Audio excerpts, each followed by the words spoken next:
Sejam bem-vindos ao nosso podcast Fora da Caixa, nossa segunda edição.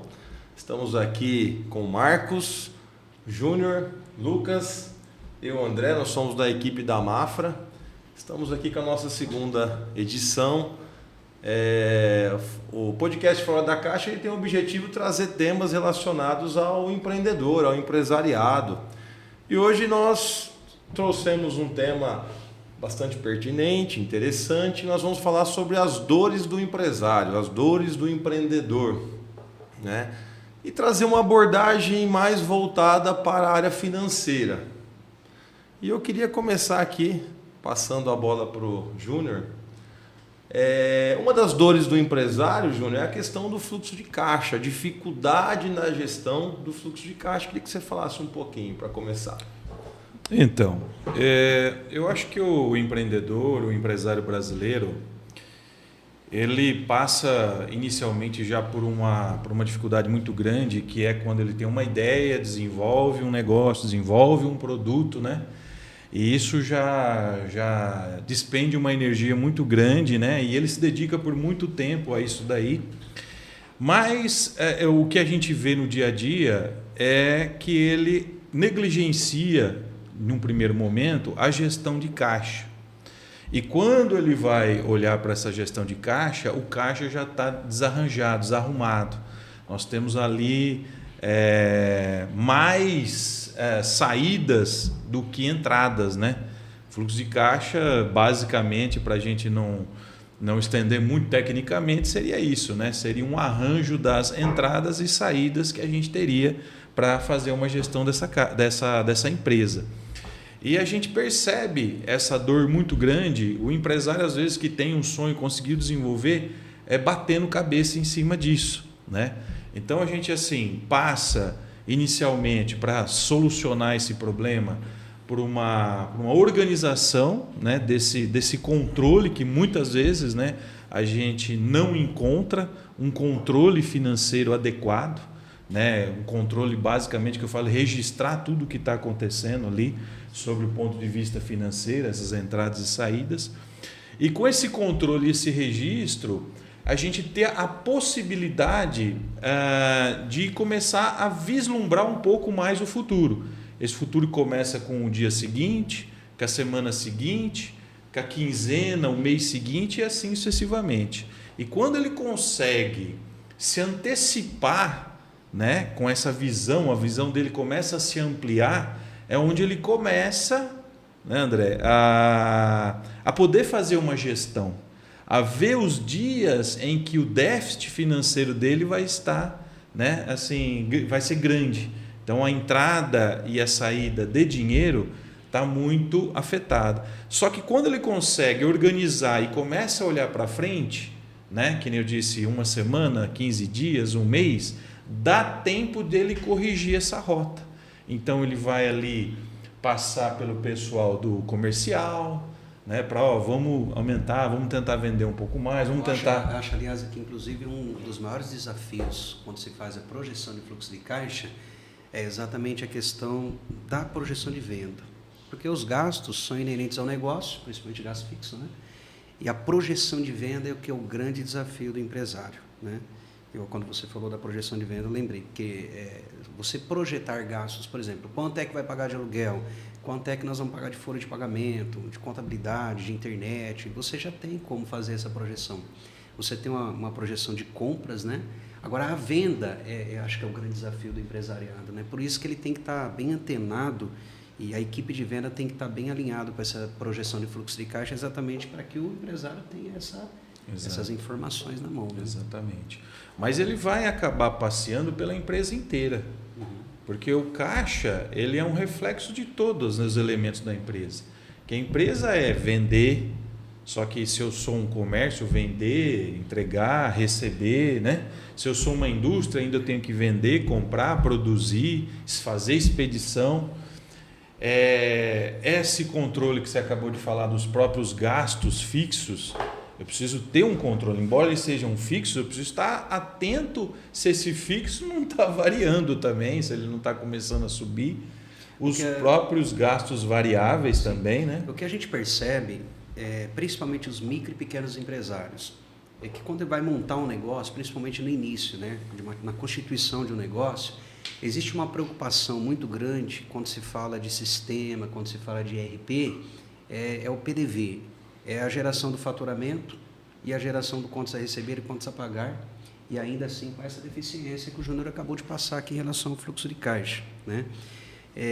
O PDV ele é importantíssimo dentro de um processo de constituição, dentro de uma visão operacional do negócio, mas se o empresário não se preocupar com esse detalhe que foi passado aqui, que é a relação da gestão financeira, o PDV ele não responde a todas as perguntas e não atende, né, a todas as expectativas do empresário em termos de gestão.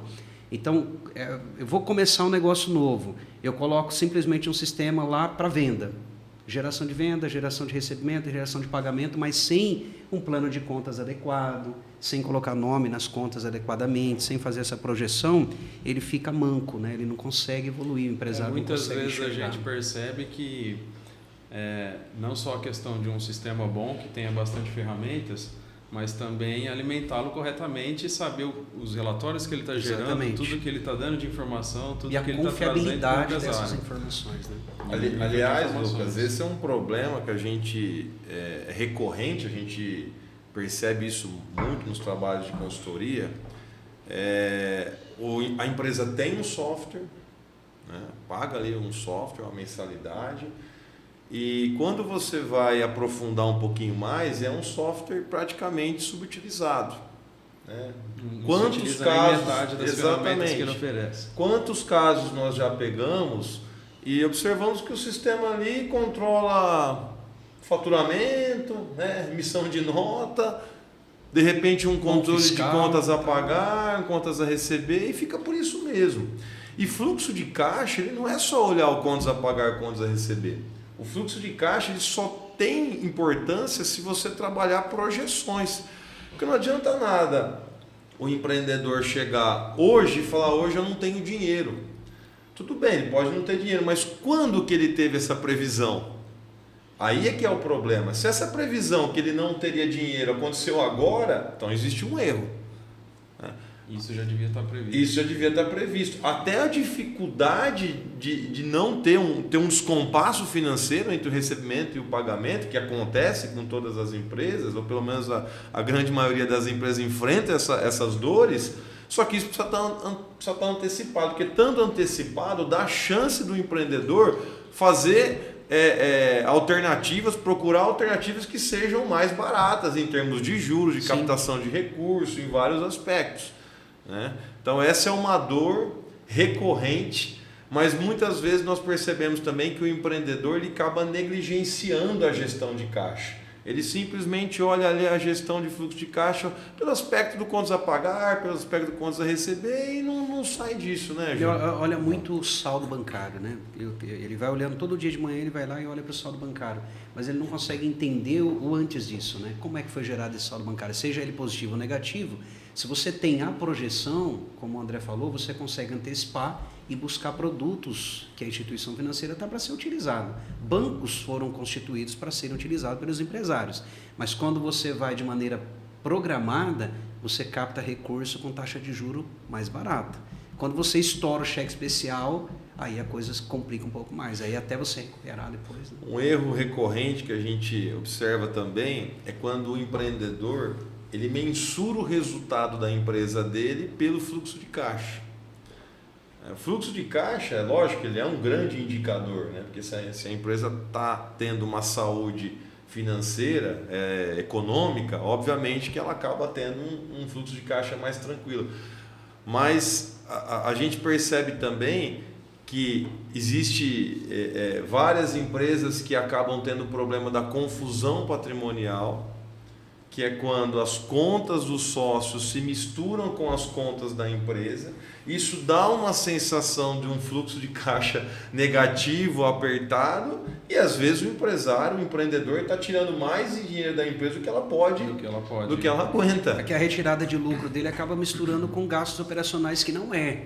Porque a retirada de lucro ela é lá no final. Não fazem parte das atividades não é operacionais. atividade operacional. Essa transparência né, essa transparência que você tem que ter no fluxo de caixa, seja ela para saber o que aconteceu no passado e ter uma previsibilidade do futuro, é tudo.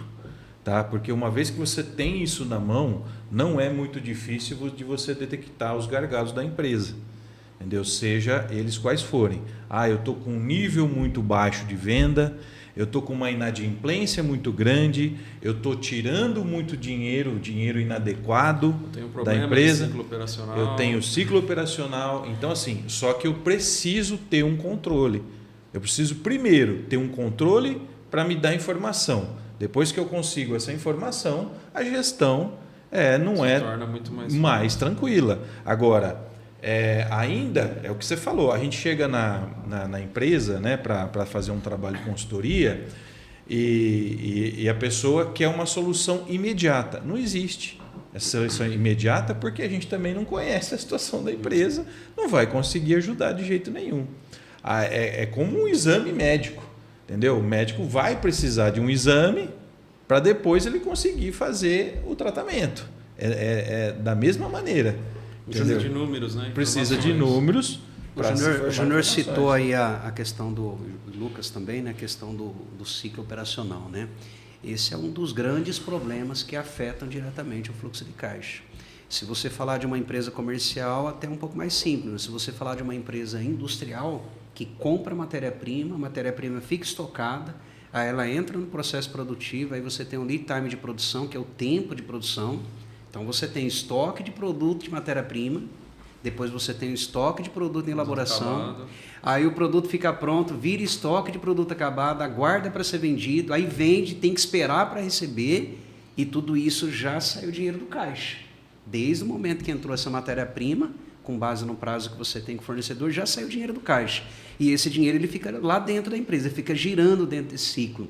Aí a empresa vende e ainda tem um prazo médio de recebimento. Então, esse ciclo todo aí, que gera um impacto no ciclo de caixa da empresa, muitas vezes o dinheiro, como o André colocou aqui, economicamente a empresa deu lucro, mas o dinheiro ele está lá andando dentro da empresa.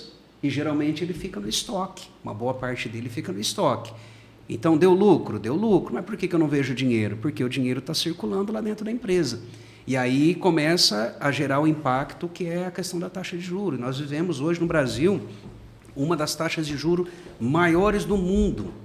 E quando você vê lá, além da taxa nominal de juros, você tem ainda todos os impostos, né, que são o IOF, aí depois tem as taxas, né, de abertura de crédito, seguro prestamistas, então um monte de taxa, e o custo efetivo total da operação fica muito alto, inviabilizando muitas vezes uma empresa, levando a empresa a endividamento. O endividamento da empresa é o fim. E os empresários, às vezes, ficam querendo que a gente resolve, né, na condição de consultor, resolve o problema dele olhando para o fim. A gente não pode olhar para o fim. Nós precisamos olhar para o início. O que foi que gerou o endividamento da empresa? Se ela é lucrativa e o endividamento dela ocorreu, então o endividamento dela ocorreu por má gestão financeira.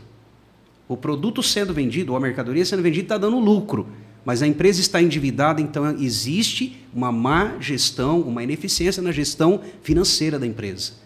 O estoque está muito alto, o ciclo acaba sendo alto, inadimplência, ou às vezes a empresa também acaba investindo muito em ativo. Então, aí tem que ser feito o que o Júnior falou aqui, não dá para resolver a toque de caixa, mas aí você vai aprofundando e fazendo o diagnóstico para você identificar onde é que está o erro. Corrigindo o erro, aí você começa a resolver o problema gradativamente da empresa, colocando a empresa no eixo financeiramente. Agora, toda essa dificuldade da gestão de fluxo de caixa, ela passa também pela expansão do negócio, né? Porque, lógico que todo empreendedor, ele monta o negócio para crescer, para se desenvolver, só que o crescimento, ele também aumenta as necessidades, principalmente uma necessidade de capital de giro. Principalmente aquele negócio que não tem capital de giro, qual é o mecanismo que ele utiliza? Ele desconta os seus recebíveis, seja duplicata, seja cheque, seja cartão de crédito, porque são raros os negócios que conseguem hoje vender 100% à vista, são raros, né? Acho que nem o pipoqueiro mais consegue vender à vista, né? Tem o pessoal lá que passa o cartão, então são raros, né, aqueles que efetivamente conseguem vender à vista. Então, ele depende, o crescimento dele depende efetivamente de crédito. E às vezes ele cresce numa velocidade maior do que o banco ou as instituições financeiras estão dispostas a dar de crédito para ele. É onde ele acaba encontrando problema na expansão. Ele olha a oportunidade, cresce, só que chega um momento ele não tem capital de giro suficiente para financiar aquilo. A gente vê muitas empresas quebrando por expansão. Porque o relacionamento dele com o banco leva um tempo, né? Leva um tempo. O banco não avalia o faturamento do mês anterior ou de 2 meses, ele avalia todo o histórico, né?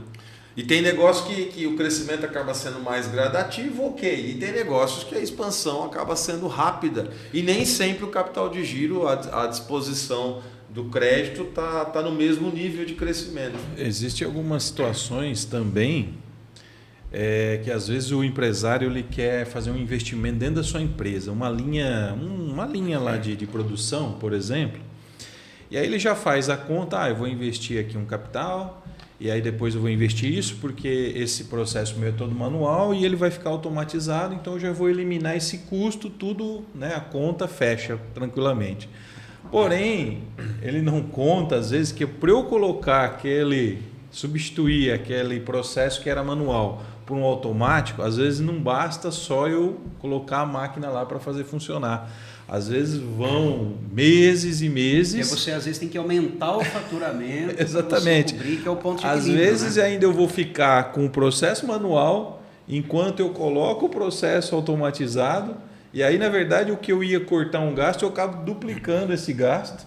Entendeu? Então, assim, até essa situação precisa ser prevista para a gente ter essa expansão que você falou, mercadológica, e tem, às vezes, até um investimento interno que precisa ser muito bem planejado, senão você acaba também como se fosse desligar o modelo anterior e ligar imediatamente outro modelo. Exato. Mas por trás disso, né, tem todo um processo, toda uma vai questão. Funcionar, mas às vezes não é simples dessa maneira que você falou. E por um período eu fico ainda com o processo anterior ligado e ainda investindo para que o novo ele venha funcionar. 100%. Entendeu? Então, isso afeta mais uma vez também.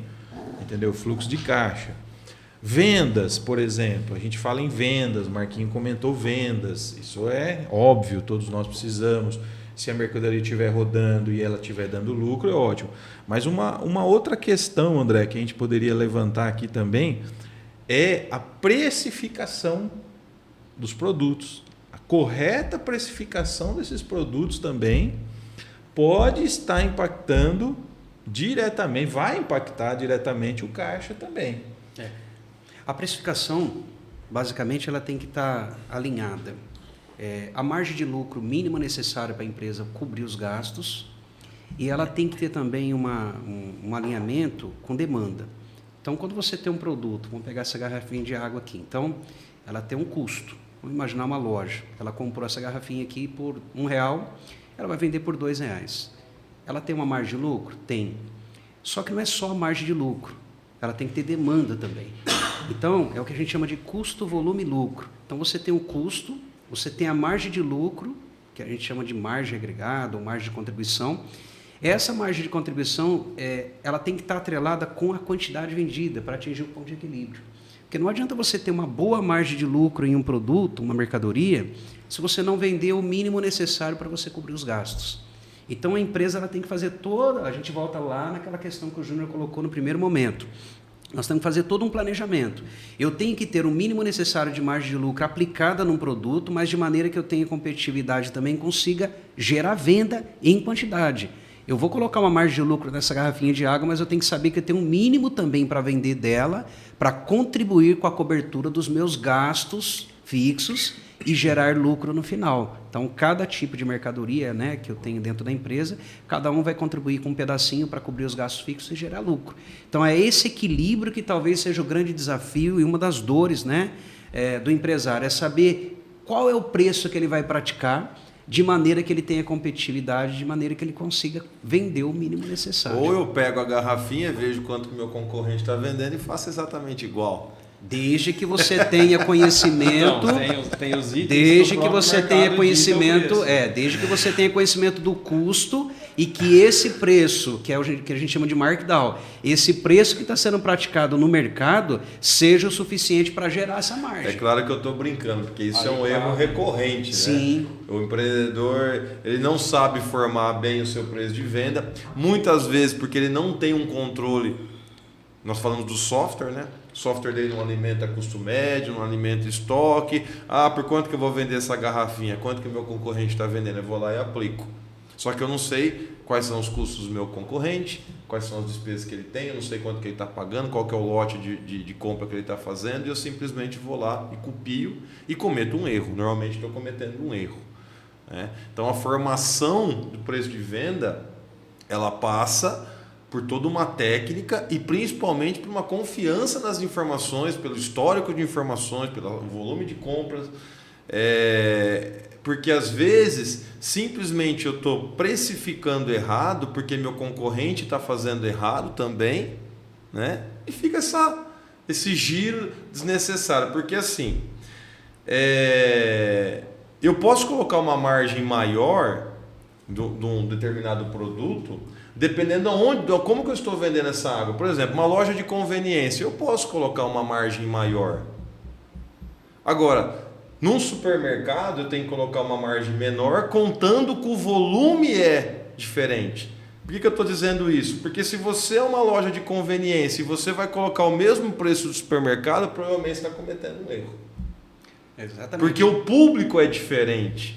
Se Né? você considerar que na região é uma das únicas conveniências que fica aberta, por exemplo, até 2, 3 horas da manhã, o custo desse produto é totalmente diferente. É totalmente diferente. E é uma venda por conveniência. Ninguém vai comprar água numa loja de conveniência, pegando o exemplo aqui, né, da água, ninguém vai comprar uma água na conveniência para fazer uma festa. Vou colocar aqui, vou comprar 500... Não, ele não vai comprar lá. Então, são situações diferentes. Lógico, nós estamos colocando um exemplo grosseiro aqui, mas nós precisamos perceber se no meu negócio, se o negócio do empreendedor acaba fazendo a mesma coisa com itens que são diferentes, né? Com segmentos diferentes. Às vezes ele está olhando um concorrente que não é concorrente direto dele, não é o mesmo público dele. Então, essa questão da formação de preço, ela é muito importante. E o empreendedor, ele não pode ficar olhando venda, somente venda. Venda a todo custo. Não está vendendo, então baixa. Volume.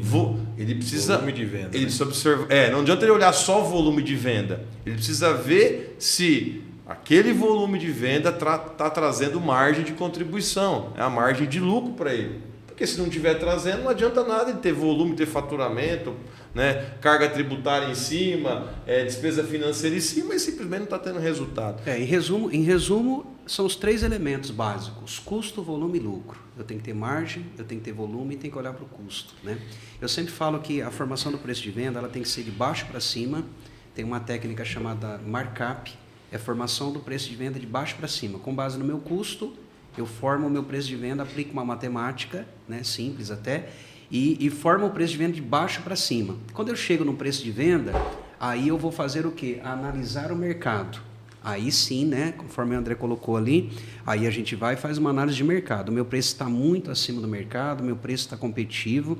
Aí eu ajusto talvez um pouquinho para lá, um pouquinho para cá, para chegar no preço ideal, desde que eu não comprometa aqui os meus resultados. Olha, dá para baixar aqui um percentualzinho aqui que eu estou colocando 20%, aqui eu vou baixar para 19%, que eu vou ficar num preço competitivo. Então, a partir do momento que você tem esse markup bem definido na empresa, mesmo que você tiver que ajustar um pouquinho, você faz isso com total segurança e sem comprometer, né, Lucas, o ponto de equilíbrio.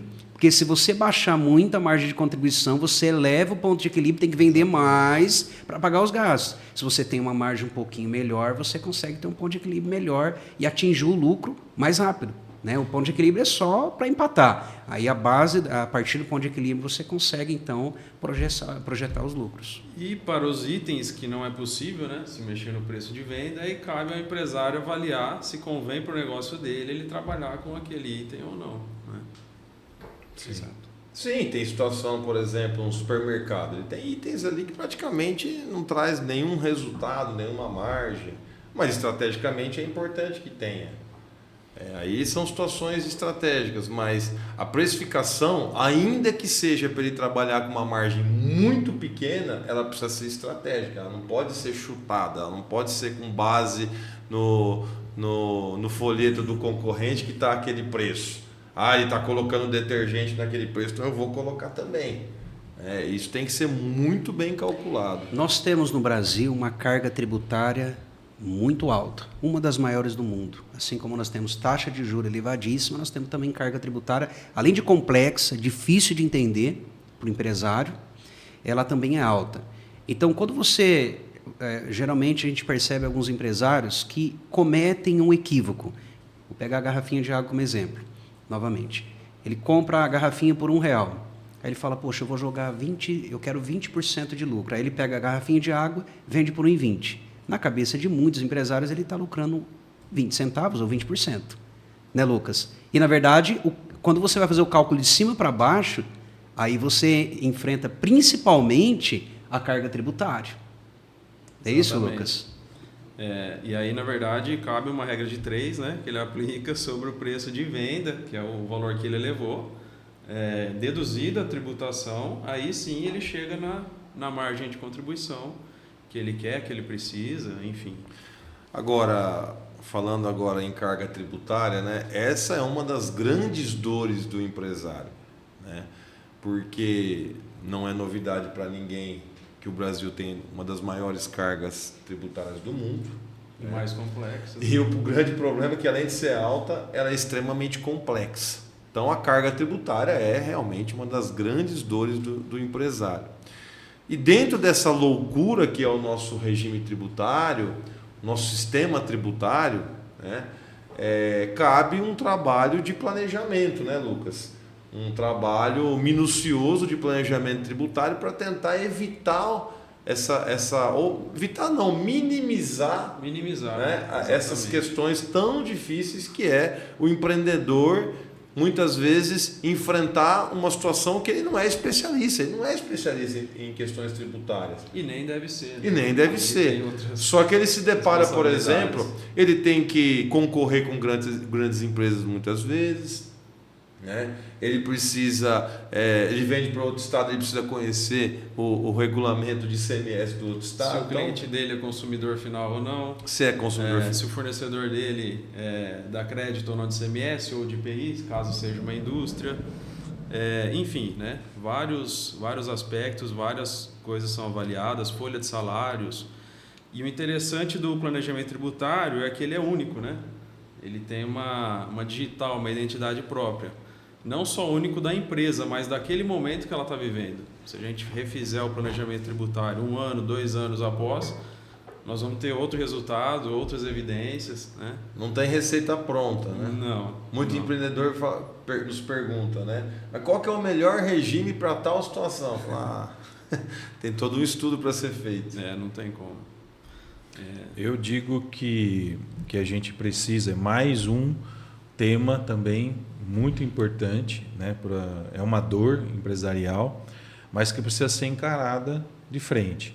Porque o negócio, se ele não estiver funcionando, se ele não estiver conseguindo pagar a sua tributação, ele precisa ser revisto imediatamente. Exatamente. Porque a tributação ela existe, né? A gente não tem como fugir dela.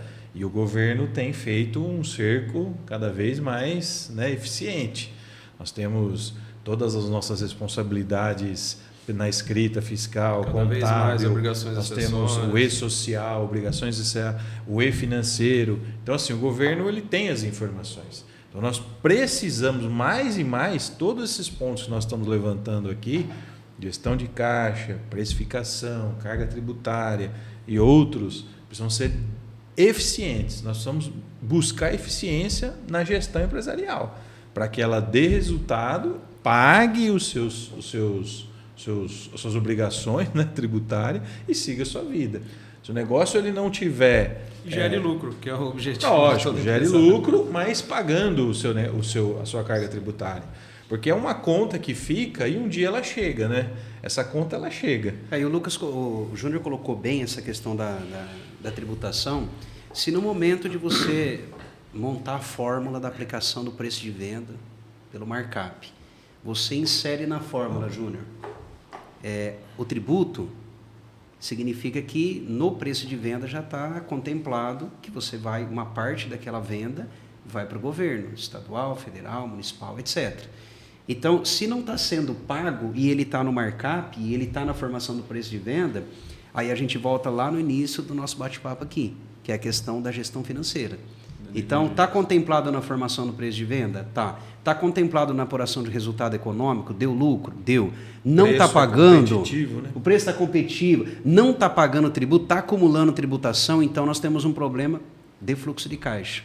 Então, a gente está conseguindo gerar lucro, conseguindo gerar resultado econômico, olha para a situação econômica da empresa, está legal, só que quando olha para o fluxo de caixa, está gerando endividamento tributário. Então, o fluxo de caixa não está sendo projetado A adequadamente. linguagem formal está descobrindo um santo para cobrir o outro. Exatamente, Exatamente.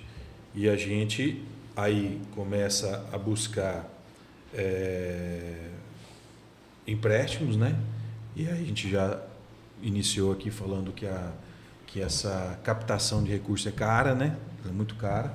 Ela não é um custo, né? Já é um custo e cara, entendeu? Alto. Que às vezes a gente vai buscar captação para fazer uma ampliação, né? É uma coisa. Às vezes eu vou fazer uma ampliação do meu estoque, eu quero comprar um maquinário, ou o meu mercado está crescendo demais, a minha expansão está exigindo uma necessidade de capital de giro que eu não tenho hoje. São situações diferentes. Mas existem, às vezes, situações em que a má gestão gerou despesas para a empresa, né? E a gente tem que ir lá cobrir esse rombo. E aí é onde a gente piora mais ainda a situação da empresa. O que a gente percebe muito, André, em alguns casos, né? A gente tem percebido isso observando o mercado de uma forma geral. Que alguns empresários entendem que tributo eu vou deixar por último, porque ele acaba usando o atraso de tributo como capital de giro. Exatamente. Só que, como o Júnior colocou bem, uma hora essa conta vai chegar. E ela vem forte. Né? Ela vem forte, o Lucas pode até falar um pouco melhor sobre isso daí. Vem as multas, vem juros. Principalmente se chegar a ser inscrito na dívida ativa. Né? Execução, né? Execução, atrapalha toda a parte operacional da empresa. Né? Então é muito importante a gente observar aí se está na formação do preço de venda, então vamos colocar em dia os tributos. A verdade é que hoje o empreendedor não tem mais espaço para o amadorismo, em nenhum aspecto. Ele tem que ter um software de primeira linha que atenda às suas necessidades, né? Ele precisa ter um bom fluxo de caixa, ele precisa ter um bom planejamento tributário, ele precisa ter uma ótima gestão de estoque, né? Porque muitas vezes você pergunta para o empreendedor quanto que ele tem de estoque, ele não sabe, né? Quanto que ele tem de estoque, tem um monte de estoque, mas quanto que você tem de estoque? Isso impacta diretamente o fluxo de caixa. Então não se tem mais espaço. Tem que saber precificar corretamente também esse estoque. Ele não sabe se ele precifica pelo primeiro preço, pelo último, pela média ponderada. Então tem que ter uma orientação muito forte. E como você falou, André, não tem espaço para amadorismo mais, até porque hoje a burocracia ela tem aumentado consideravelmente em todos os aspectos, principalmente no campo da constituição de uma empresa, no campo da manutenção das entregas que tem que ser feito aí na parte das obrigações. Hoje esse amadorismo ele acaba ficando ou para não falar a palavra amadorismo, mas a não profissionalização, porque muitas empresas em alguns setores elas não estão profissionalizadas, elas estão enfrentando uma concorrência extremamente acirrada, com concorrentes que muitas vezes são profissionalizados e ela não está profissionalizada. Muitas vezes teve a ideia, né, do negócio, começou sem planejamento, sem levantar todos os dados, as informações necessárias, todos esses indicadores mínimos, né? Precificação, ponto de equilíbrio, tributação, etc. Essa parte ciclo operacional, né? burocracia, tempo, né, que leva até ele estar com todas as licenças ali. E o Brasil é começar a dar considerado um início. país extremamente burocrático.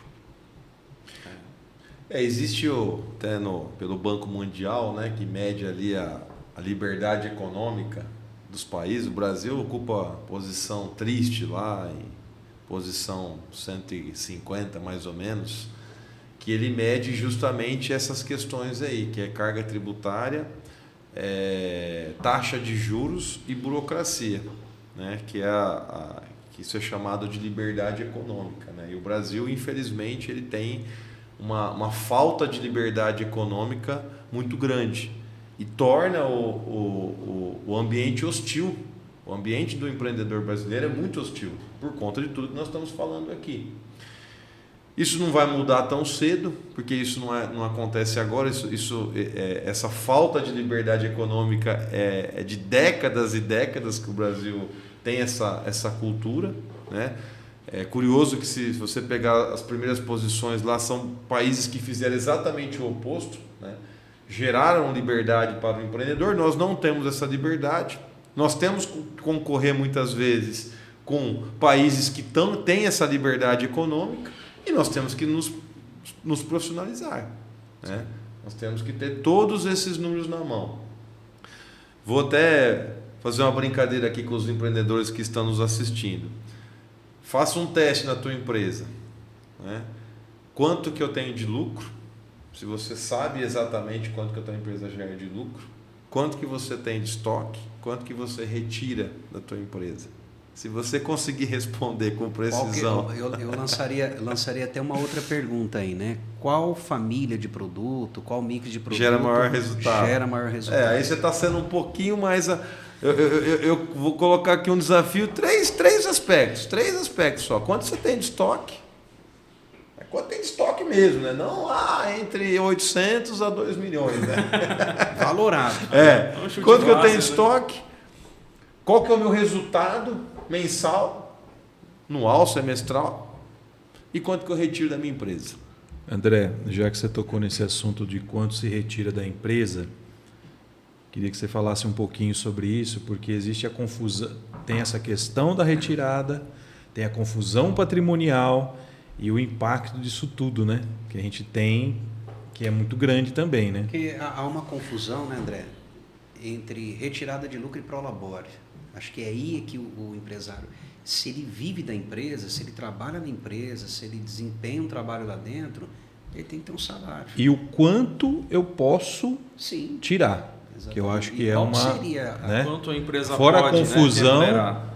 quanto eu posso tirar? Eu falo de quanto que ele tira porque é curioso isso. Parece que é uma coisa óbvia, mas não é.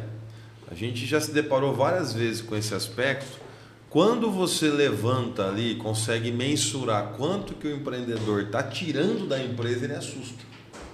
Números que muitas vezes nem ele não tinha ideia de quanto que ele tirava. Porque ele vai ali, né, pegando de acordo com a necessidade, de acordo com ele acha conveniente, só que às vezes a empresa não suporta aquilo, né? Por isso que... Focado muitas vezes no faturamento. O que seria assim, a cartilha? O que seria a cartilha? Bom, ele trabalha na empresa, ele é um gestor da empresa, ele tem que tirar um valor fixo.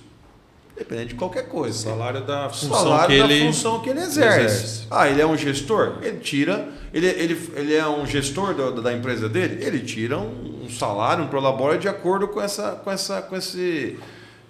função. Depois, a empresa dele está tendo resultado, está tendo lucro?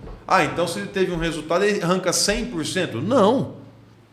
Ainda assim ele precisa fazer investimentos, que a empresa está constantemente precisando de investimentos. Então, uma parte ele reserva para fazer investimento na própria empresa e a outra ele faz a retirada.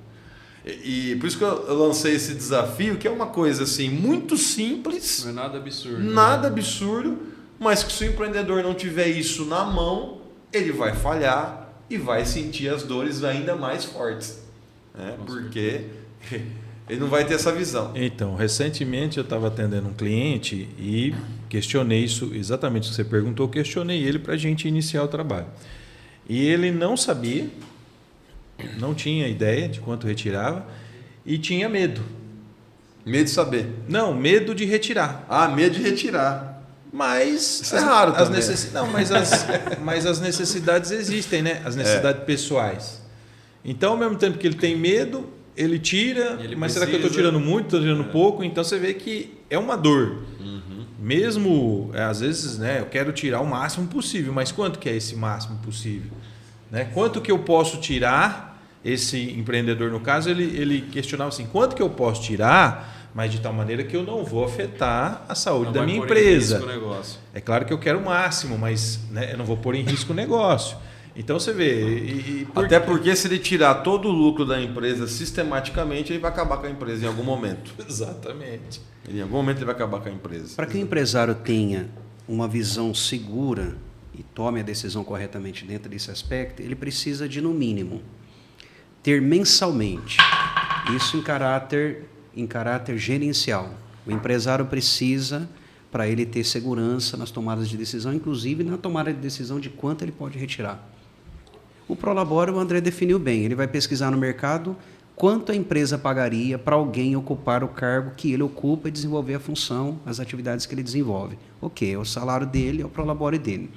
A retirada, como é que ele faz esse levantamento, como é que ele faz essa mensuração? Ele precisa pelo menos ter um DRE, demonstrativo de resultado do exercício gerencial, para saber quanto vendeu, quanto gastou, quanto lucrou, pelo regime de competência. Ele tem que ter o fluxo de caixa, entrada e saída, saber o que entrou, o que saiu dentro de determinado período, estou falando mensalmente, que acho que mensalmente é o suficiente, e ele precisa de um balanço patrimonial gerencial também. Ele tem que ter o controle do ativo, o controle do passivo, para ele acompanhar a evolução patrimonial do negócio. Se ele conseguir, de maneira gerencial, através de um plano de conta simplificado, se ele conseguir ter esses 3 demonstrativos na mão, ele consegue ter segurança para saber quanto é que ele pode retirar mensalmente sem prejudicar o desenvolvimento e o crescimento do seu negócio. Basicamente, ele precisa ter esse conhecimento. Ele tem a informação econômica do negócio, né? E depois no balanço patrimonial, a situação financeira nesse exato momento, né? Exatamente. Se a empresa tem condições agora de me pagar essa retirada. E ele vai levando essas decisões, mantendo essa empresa. Porque, como o André falou, eu preciso de investimento. A empresa precisa de investimento e às vezes é investimento no parque industrial, às vezes é no estoque, às vezes no capital de giro, às vezes é um treinamento que eu tenho que dar para a minha equipe. E muitas vezes tem muitas necessidades, mínima, né? Que eu preciso. Manutenções mínimas. mínima. Existem muitas necessidades para você manter na sua empresa. Então é o que o André falou. Se eu vim tirando, se todo lucro que der eu tiro, todo lucro que der eu tiro, você vai acabar com a empresa. Ela vai deixar de ser competitiva. Na hora que você vai rever a precificação, mas meu preço está aumentando, o custo está aumentando, né?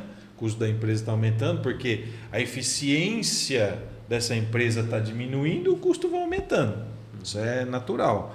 Então, você vê que mas existe ainda também a confusão, né, André?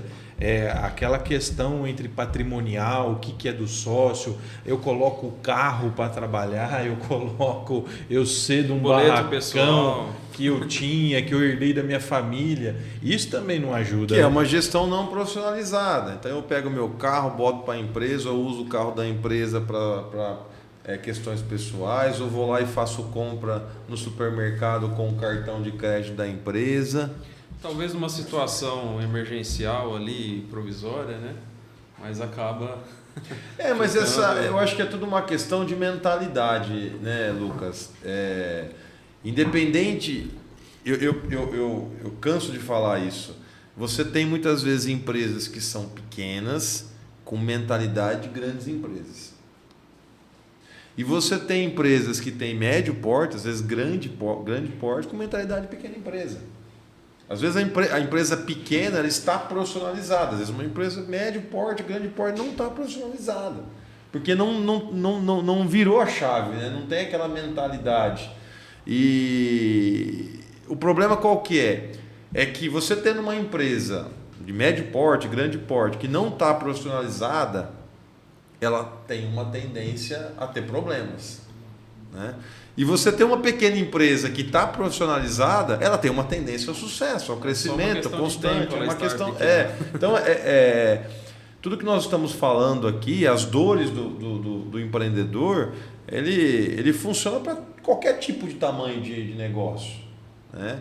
E o que a gente propõe aqui é justamente isso, é ter os controles na mão, ter os números na mão. Não dá para ficar só olhando venda. Quanto que eu vendi? Quanto que eu vendi? Às vezes está vendendo com prejuízo. Nós falamos da precificação. Está precificando errado, está tendo prejuízo. Quer dizer, quanto mais você vender, pior é. Pior fica. A gente ficou feliz porque vendeu um monte.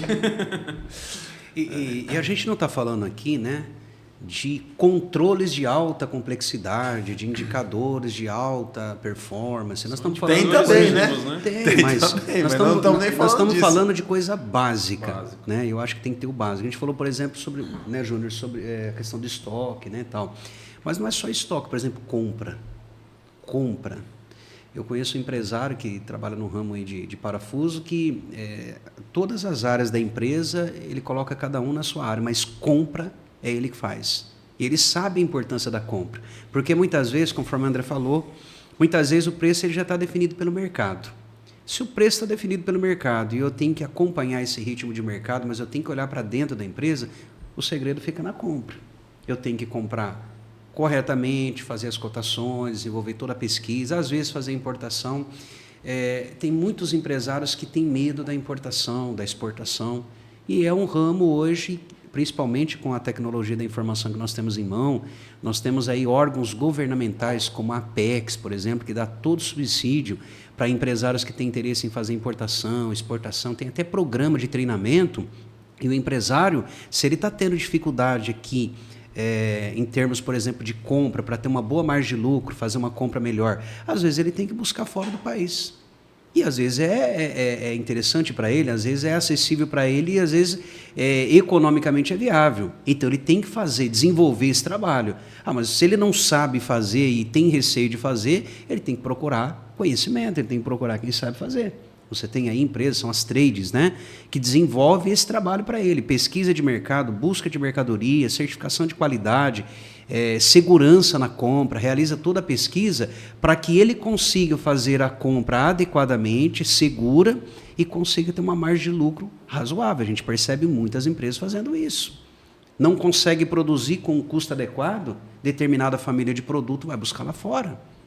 Claro que para isso tem que ter todo, né, Lucas, você trabalha bastante nessa parte fiscal, tem que ter todo o conhecimento da parte da atribuição, da inserção dos tributos nesse momento do desembaraço aduaneiro, na entrada, na nacionalização dessa mercadoria, mas de repente você introduzindo todos esses tributos ainda assim fica competitivo, ainda assim fica atrativo para o negócio. Não só mercado exterior, né?